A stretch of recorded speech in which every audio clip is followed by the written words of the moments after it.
afternoon, everyone, and welcome to the next to last episode of Topic Time in 2023, the final one here at Area 58. It's been a great year for Topic Time. It's been a great year for coming in here and meeting new people and getting the best guests ever on the show.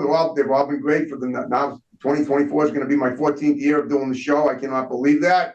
I hope you all had a Merry Christmas, and the New Year is going to be better than ever. And of course, we have an awesome guest. We're doing a Zoom show to LA tonight. The gentleman I'm interviewing, I just told him he looked like David Carradine of Kung Fu. He's a meditation specialist. We're going to talk to him. We're going to look at a little video. Those of you old enough to remember that, it was a great show, and still on its syndication in some markets, I'm sure. But of course, before we begin the interview tonight, got to read these great underwriters. Don't have a lot, but we read them off. So we have Boombox Guns and Ammo in Middleborough. They're a new one. We have South Shore Trains in Moore and Pembroke. Great to have them back. We have New England Floorscapes in Middleborough. We have Salon Giovanni in Marshfield. We have Bulldog Sports Cars in Middleborough. We have Genuine's Inspection in Middleborough. We have Pembroke Radiator in Pembroke. And we have DNS Auto Works and Collision Specialists in Abington, right up the road, also here on Route 58. And I want to thank you guys very much. Now, Mr. Kelvin Chen, is that how you say your name? It looks easily spoken and pronounced. Exactly, just like it looks. Exactly. Okay.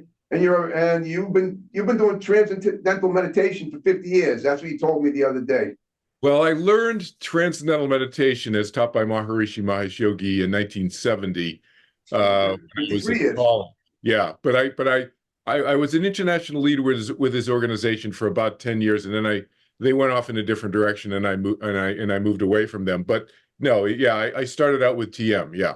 Okay, I understand. Okay, well, my parents have been doing TM for 51 years. They started, and when they began learning it in 1972, when I was a snot-nosed adolescent, and, turning 13 that year, I went with them to the town of Stoughton, Massachusetts, to learn it, and it seems valuable. They're in the high 80s now, and they're still doing it, and it works for them. I mean, they're still around, so it calms them down. I guess they do it. In fact, they're probably doing it as we speak. This is usually the time of day they do it, usually between 5 and 6, the dinner hour.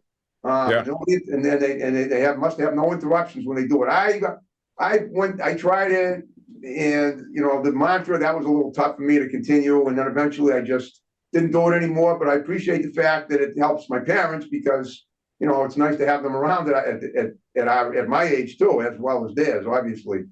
So tell me about the history of you, though. Are you from the United? You're a US. I was born in Boston. I was born in Boston. Oh, you went to you from Norwood originally, right? Exactly. Yeah. So I was born in Boston. First 4 years of my life in Natick, and then we moved to Norwood when I was 4 years old, and then the house. My brother, my parents had the house, and then my brother bought it from them, and so forth and so on. We had that. I think they had the house till almost 2000, the year 2000. So, yeah. So, I'm 50 years, just about. Okay, well, that's how long you've been out. When did you move to LA? So since I moved out of Norwood when I went to college, I went to Dartmouth up in New Hampshire. Yep. So I went to college when I was 18. Went to Yale Graduate School. The Ivy League schools. How about that? Yeah, and then I went overseas. I was teaching meditation in the Army in Korea, U.S. Army in Korea, and the Air Force. I got a quick question for you about that. I have to interject. Yeah. I know meditation is great, but I don't mean that. This isn't to be a disrespectful question, but how can it be helpful to people that have to be alert all the time when they're in combat situations? Well, that's why they learn. Because, well, first of all, when I was in graduate school in Connecticut, I got a call to go up and teach meditation at West Point Military Academy. That's in civilian. Even though that's an Army school, that's civilian life. But you're talking about going. It was my civilian life, but it was those are Army. I know. Being trained to be Army officers, right? And so the whole point of them bringing us in to teach the meditation back then, 1974, beginning in 1974, was to help them be more alert in waking state. I see. Okay. Right. So when you're on the battlefield, you got to take in a lot of information fast. You got to have peripheral vision, all of it. Otherwise, you're dead, right? And so they brought us in specifically for the reason that you're talking about. And I had a feeling somehow that the military, the leaders of the military felt that it was a good idea to do that for that very reason. Obviously, I mean, it's the military's top down, right? If the Yeah, if the guys up on top, whoever's up on top doesn't say do it, they're not going to do it. So yeah, what happened was a general in the Pentagon had learned to meditate because his daughter came home from college and said, "Dad, your high blood pressure medicine's not doing anything. It's just giving you all these side effects. You still got high blood pressure after all these years." So she said, "Try this. 4 days. If a couple hours, few hours, you waste a few hours of your time if it doesn't work. But try it if it helps you." Turned right. his life around. I don't know how many months later he was off of his meds, no high blood pressure. So he made a phone call to the commandant at West Point, and he said, whatever his name was, I can't remember. The commandant learned, assistant learned. We taught all the staff, all the cadets, the professors who are Army officers. And he said, "Hey, Bill, whatever his name was, Yeah, check this out." And so, when your boss's boss makes a suggestion to you in the military, that they take that as an order, right? of course. Okay. Well, all right. Right? Okay. So obviously they felt I figured that's the reason. Yeah. Are you trained in martial arts? Because you look like a sensei. That's why I said David Carradine. Well, I've taken some martial art, but no, I swim. I just got back from swimming. I swim 3 days a week, and I work out every day. Yeah, I Yeah. can see that. I mean, I know you told me your age, and I have to admit, I wouldn't have believed that if you hadn't have told me. You look very. I mean, I know you're over 70, and that's incredible. I hope I Yeah. look as good when I'm that age, which isn't that far off. There you go. You got what do you got? Another 25 years, right? Well, at least. Yeah. No, Wow. 25 years before you're 70, I meant. Well, I work out. I'm 64, but I work out every day too, and I'm a vegan. Oh, wow. Are you a vegan? I eat seafood. I eat Okay, seafood. then you're not a vegan. Other than that, I eat a lot of vegetables, and I've been watching my diet since I was 20. Oh, you're certainly in great shape. I can see that. Okay. Yeah. All right. So, well, why did you move to LA? What was up with that? So here's the thing. I'll give you the summary statement, which Okay. is I've lived in 7 countries, 28 cities Yep. since Norwood. And what year would you leave Norwood? That was 50 years ago? 1869. Okay, 54 years ago, almost 55 years ago. Yeah, 1969. Yeah, fall of 69. So yeah, so I've just lived in a lot of countries. I've lived in France, Switzerland, Spain, Hong Kong, South Korea, Canada, US, whatever that is. Right. That's quite a elaborate list. Was that just to teach meditation mostly? No, I taught meditation in all those places, but the main reason I was moving around was not meditation teaching reasons. It was, this company's moving me here and there, but a lot of it was meditation. And then I've lived in 28 cities. So in the US, I don't know how many cities of the 28, but let's say 20 of them, Wow. because, I worked for a lot. So after I came back from teaching meditation in Asia, in the Army, and in Korea, and Air Force, and U.S. Air Force, and so forth, I went to law school. I went to BC, right down the Good. street from you. Went to Boston College Law School, and I worked in law firms and so forth for 25 years. So when they wanted somebody to move to open up a new office or to, help get a new office going, I said, yeah, I'll move. A lot of people go, nah, I don't want to move. But I was like, yeah, I'm good. Okay, well, so you're a lawyer too. Yeah. You have a law degree. Okay. Well, what kind of cases did you work as a lawyer? Well, I was at Bingham, Bingham, it was called Bingham, Dana and Gould back in the 80s, and then later they just called it Bingham downtown Boston. Big firm, big law firm. I did litigation for them while I was in law school. I was a clerk for them. Okay. And I worked for Choate Hall and Stewart downtown Boston as a young lawyer, and then I left, and then I was with the American Arbitration Association for 10 years as a VP with them, and I came back. I was with Edwards and Angel. They merged with Palmer and Dodge in Boston. Those are all old Boston law firms. People. Okay. I'm still trying to find out why you moved to LA though. What was there? Well, I was at Edwards, Angel, Palmer and Dodge. They merged in Boston, and then I got an offer I couldn't refuse, as they say, from a law firm in LA. Moved to LA, but then I came back to the East Coast. Womble Carlisle on the East Coast. They don't even have that name anymore. I can't even know what the name is. They merged several times since I left. Okay. But yeah, I moved back here basically. Now I'm semi-retired and I'm teaching meditation full time. So, I'm not doing the law stuff and the corporate stuff anymore. So, my kids are here. So that's the bottom reason. Bottom Okay. line. Now you Yeah. talked about we were going to have now. Originally, we were going to have two other people on. We were going to have your daughter on, who's a model, and I'll get her. I definitely want to get her on. I love having models on the show. It's great. We get lots of views for them, and it helps their careers. And it helps the ratings as well. And we were going to have a woman here on the Cape, on the East Coast, that I guess you know from who actually referred you to me. Right. She's sick though. So tell me about your daughter a little bit though. She models and she was going to be here today, on a separate location, but she couldn't make it because she was busy with some projects, I guess. Right. Yeah. So I taught her to meditate. She's 29 years old now. Right, So 29. she was 4, so she's been meditating for 25 years. Wow. Herself. And then and she's been modeling. She's signed with Wilhelmina, which is an international global modeling agency based out of New York. My daughter lives here in LA, and my son lives here in LA as well. He's an actor. So your daughter, the model, has a child too? No. No, she doesn't have a child, but your other children. I have a son and a daughter. Oh, okay. I got you. All Both right. live here in LA. But she's a model. He's an actor. Right. She's a I'd like to get the wow. If he's an actor, I'd love to get him on the show too. Yeah. But being that you're in LA too, have you ever done either of those things? You look like you could be a model and or an actor.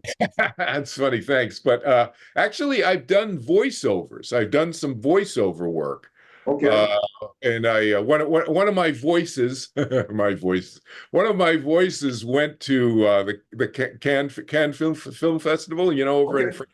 Yeah, France. I know. Yeah, I did a voiceover for a movie trailer years ago. You know what the movie was? Oh God, this was so many years ago. It was 20 years ago. I can't remember what was the name of the movie. Anyway, it was. If you don't know the name, that's fine. But it was obviously, if it was in Cannes, it must have been a pretty good film. Yeah, it was good. So, but anyway, I've done some commercial voiceover work, etc. Okay. Yeah. All right. Well, guess what? We're halfway through the show. We're gonna watch a little video of your meditation technique, and then we'll come back and talk about it. So, guys, stay tuned. We'll be right back to talk to Kelvin about his meditation video. So we'll be right back and keep watching.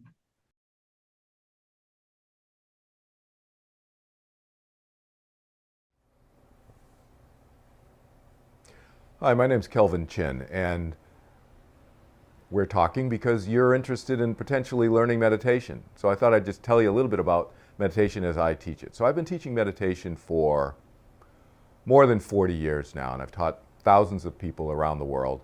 And what they find from this meditation process that I teach, this meditation technique that I teach, is that they get very deep rest physically and mentally, and they find that their emotions become more balanced. They find that their awareness of oneself becomes more expanded. Many benefits from the meditation: less stress, less anxiety, reduction of fears, etc. 10 to 15 minutes each time, that's all you need, twice a day, and it's a very easy process to learn. Takes about 4 hours, 1 hour a day, 4 days. And the technique itself is very, very easy. It does not require that you have to blank the mind, no clearing of the mind, no concentration, no control. The mind can wander during the meditation. It's totally fine. That's not a barrier. It uses the turning within process, which is based on the natural tendency of the mind to seek out more satisfaction. The mind will settle down in a very easy, natural way. And so, if you're interested in learning the technique, check out my website, contact me. If you have more questions that may come up in your mind, feel free to reach out to me. We can answer them via email, you can call me, and then we can schedule a time, and I'd love to teach you to meditate. It's a great technique. You'll have it for the rest of your life. You never forget it. It's completely portable. You can do it in a noisy place, a quiet place, a public place, a private place. It doesn't matter. On a plane, in trains, buses, at your home, in hotel lobbies, and you'll get the benefits regardless of where you are. Again, it's an extremely easy process to learn, very easy to do, and it's very enjoyable. Improve happiness in your life by turning within, reducing all your fears, reducing the stress and strain in your life, and living a more happy, enjoyable life, which is really what it's all about, isn't it? So reach out to me, love to work with you. Again, I've taught people, thousands of people around the world for the last 40 years. I look forward to hearing from you. Oh, Kelvin, that was great. Tell me what we just watched. So what we saw was just a short clip of me talking about the technique that I teach. I call it turning within meditation now. As you mentioned earlier in the show, I started out when I was 19 years old. I learned TM, Transcendental Meditation, taught by Maharishi Mahesh Yogi, who taught the Beatles in 1967. I learned in 1970. The reason I learned, I was really, really stressed out. I was just so highly anxious. That's why I learned. But as I mentioned, I was an international leader in his Maharishi's organization for about 10 years. They went off in this direction, got into all kinds of other stuff. I wanted to stay focused on teaching meditation only. And then I continued on my own, and I removed all the cultural stuff that kind of comes along with TM. I removed all the cultural stuff. I've made it easier. You only have to do it 10 to 15 minutes twice a day. They do it longer. It's not necessary, in my opinion. And I've made it easier also, more flexible. So I teach in 67 countries. So I can teach across all these different cultures now because I've removed all the cultural stuff from the teaching. Okay, yeah, the cultural stuff meaning that because originally it was founded in India, I believe, right? Right, exactly. So when your parents learned, they had to go through this whole Indian ceremony and so on, all of that. Yeah, I know, mantra. So I don't do that anymore because to me, all of that cultural stuff is not necessary if you really know how to teach it properly and you're connected with, the teaching properly, then you just teach. So I've removed that. That's all internal. It doesn't need to be externalized in terms of, visual ceremonies and all this stuff. Okay. You feel now? I mean, the way you're describing this, it almost makes it sound like it was kind of detrimental to keep the cultural. Well, I'll give you but you tell why. I mean, why does it? I mean, now that's number one. Number two, I can't help but 1 to 2. I mean, I have to ask again. Does your method of doing it, is it considered like counterproductive to what was the original intentions of its founders or not? I guess not. Or well, you tell me. It's a really good question. Really good questions. So first of all, the first part of your question, I'll give you a specific example. I can teach Muslims. I've taught lots of Muslims in Muslim countries and Muslim cultures around the world. Okay. That would not be really acceptable from the other organization that I originally started with because it's very Indian looking. It's very Hindu looking. Okay. Right? Very Vedic and Hindu looking. Well, those people who's watching don't know the Muslims and the Hindus in lots of cultures in the countries and cultures in the world do not get along. In fact, I can't believe how nobody would know that. How those people wouldn't know it. Right, but some of them. Those are the people that have those negative feelings toward each other, though. But yeah, some places they're killing each other. Okay? Exactly. So I teach Muslims, I teach Christians, Sikhs, Jews, people who are not into religion. I mean, I teach anybody. That's the point. It's not a religious. I mean, it's not considered a religious instruction. It's not considered something it's sacred. I mean, it is sacred to some degree, but it's also. I mean, where would you? I mean, this brings up to mind a question. Would you draw the line at science or mystical shamanism to make this a point to consider this as a valid instruction? Yeah, I look at this, what I teach, the way I teach it now, Harrison, I look at it as crossing over all of the above, or you could leave out any of the above. It doesn't matter. In other words, I look at it as, I don't define it in terms of a a school of thought or whatever, a way of thinking. I think of it as it's as a human ability that everybody, 8 billion of us, has the ability to do, and Yeah. I can teach you how to tap that. That's it. Okay. Now, but the other thing I'm wondering is, now I noticed that when we did TM back in 1972, the instructors I think they gave each of us, they said to us, don't tell anyone your mantra. It's supposed to be a secret. Right. It was like each person had a different one. I guess that doesn't apply with you though, or does it? Well, here's the thing. Look, I was with Maharishi in his room talking with him personally many times. Yep. So, and the bottom line on this, in TM, they call them mantras. I just like to use regular English language across cultures. I just call it a sound. Okay. Back when I taught TM, we even said that mantra or sounds. I thought, why do we need to call it a Vedic, a Hindu thing? Just call it a sound. We used to say mantra. So I just call it a sound. And the thing is, I've taken the secrecy out of the whole thing too. It's just unnecessary. It's just, it doesn't have to have this secret, environment and so forth and so on.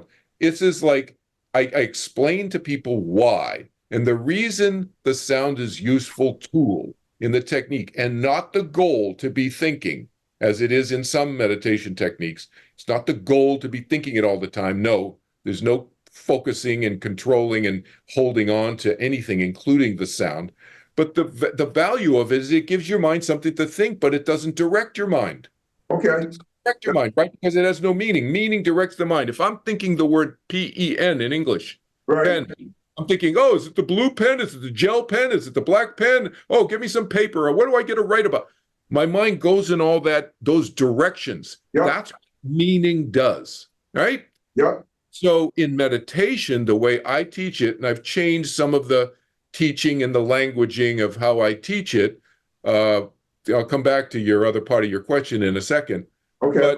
But I talk about it as a technique that allows the mind, that teaches the mind to allow itself to be in a state of not directing itself, directing itself into meaning and things like that, and allowing itself to experience itself in this different way that we happen to label, and I call it turning within meditation. What does that do? That reduces our stress and our strain, and our fatigue goes away. It expands our conscious capacity of the mind for those people who are listening, who are into consciousness type stuff and the more metaphysical way of looking at things. It expands the conscious capacity. The side effect of that is the anxiety goes away. Now, back to your other part of your question, I want to answer it, which is, how is it different and what did I change and so forth? Mainly, I removed the cultural stuff, but there was also a lot of what in psychology they call it cognitive dissonance stuff. Oh yeah, I took a psych class in college. We learned about what that means. Right? So for people who don't know what that means, the simple English of that is that there's stuff there used to be stuff, or there's maybe still is stuff. Again, I'm not associated with the organization anymore. But when I taught it in the 70s, there was stuff that you say this and you say this, and they didn't make sense. They're not consistent. That's what cognitive dissonance is. Okay. Oh, yes. I've removed all the cognitive dissonance. I've made the teaching consistent in terms of understanding of certain principles. And the other thing is I've increased flexibility, and I've added a few additional, we'll call them permissions in terms of the instruction. Okay, so basically you've evolved the evolution. Yeah, but the thing is, I give Maharishi full credit, and I do it publicly. I don't know what number this podcast with you is. It's somewhere around 100 I've done. So I give Maharishi full credit publicly for being the guy, the person who finally said, after millennia, tens of thousands of years of meditation being taught on planet Earth, who said meditation can and should be easy. So I give him credit. I do not take credit for that. I give him credit for that. Okay. And then I made it easier and more consistent in terms of the teaching. Is he still with us? No, he died in 2008. Oh, okay. Yeah. He was I mean, he was like the man on the mountain, obviously, the way with that beard and everything, and so, he had that look. Yeah, yeah. And we were teaching as upwards to 20,000 people a month back when your parents and you were in 1972. 72, yeah. 20,000 just in the United States alone, never mind the rest of the world. That included us too, evidently. Yeah, you were part of the 20,000 a month. I was. I remember it was August of 72. I remember the date. It was actually Saturday, August 26th. I have a photographic memory for dates because I have autism and I have OCD, and it kind of enables me to remember stuff like that. And yeah. So that was, and I was going into 8th grade at the time, and I was pretty freaked out too. I was very tense, and I didn't get treated well in school. I got disrespected, picked on a lot. It's a lot better now, though. I still feel like I could be more respected, but we have to make that happen, I suppose. You're making it happen through your shows here. Oh yeah, definitely. So I mean, but that was the reason I did it, because I was trying to calm down myself. I was pretty freaked out by a lot of stuff, and I tell you, the most common, I don't know if it's 4 words, you can count the words when I tell you what they are, that I hear, because people find me on the internet now. They find one of my websites, they find my meditation websites. They're usually Googling anxiety or something, or depression or whatever. And they find it, as I ask them. And the most common phrase that I hear people say to me, when I ask them how they found me, they say, "You're my last hope." Wow. Because they've tried psychotherapy, they've tried, different psychiatric drugs and this and that, which can be helpful. I'm not anti anything, and I'm not a doctor, and I'm not a psychotherapist, but that's the most common thing I hear from around the world, all different countries, the UK, Bangladesh, Wow. Australia, all across the United States, South America, you name it, Africa. Are you multilingual too? Do you teach in different languages? I don't teach in different languages. All I did when I was in Hong Kong, but a little bit, but mostly, no, mostly I'm teaching in English. But I am I studied French, and I was fluent in French. But when you traveled in those countries that didn't speak English, how did you handle that? I would get bilingual people. I would teach somebody who was bilingual, and they would help me teach. Gotcha. Well, I'm thinking you may have saved some. If people are that desperate, then you may have saved some lives. You may have prevented some suicides. Oh yeah. You're my last hope is pretty much sums that up. Yes. No, Calvin. We are down on 5 minutes. I hope you enjoyed talking to me. I hope the interview was thorough enough to. It's great. You're very good to yourself. Yeah, great talking with you, man. Yeah. Okay. All right. So here's what I'm going to ask you to do in the remaining time. Just look at your viewfinder there. Give shouts out to people real quick that are going to see the show. We can say you can say, okay, sorry, your daughter, you couldn't make it. Sorry, Gene, you couldn't make it. We're going to get you on. And if your son wants to do a show too, that would be great. Love to have him on. If he's an actor, we can get some film footage on of him. And that's it. Then we're going to wrap the show up with my music and snapping, just like we began it. So go ahead. So yeah, it was great to be on the show with you, Harrison. Thanks for having me on. You want to get my daughter on, Samantha. Her name is Sam Chin. She has her own meditation website too. It's called meditationwithsam.com. Okay. That's her meditation website, and she's teaching meditation. She's teaching the meditation technique that I taught her when she was 4 years old. Okay. And my son's name is Jesse Abbott Chin. If you Google him, you'll see his acting stuff. My website for meditation is turningwithin.org. So okay, that was great. You texted that to me. That's awesome. So what I'm going to ask you to do, if I think I have your daughter's phone number. I don't think I have your son's. Have anybody that you think would be a good guest on my show, please have them text me their information, name, phone number, and we'll get them on either by Zoom or in person, and that's it. Sounds good, man. Yeah. Okay. All right. Kelvin, one last favor I'm going to ask. We're going to wrap the show up in a minute. Will you stick around and do a picture for Facebook, and I'll tag you in it. And if you want, you can tag me as well. Sure, absolutely. Yeah. All right, folks. Thank you very much. We'll see you in 2024. Have a great new year. People of Area 58, Carver, Clinton, and Halifax. It's been a great run. We're going to keep it going next year. So take care. Signing off. Rolling out.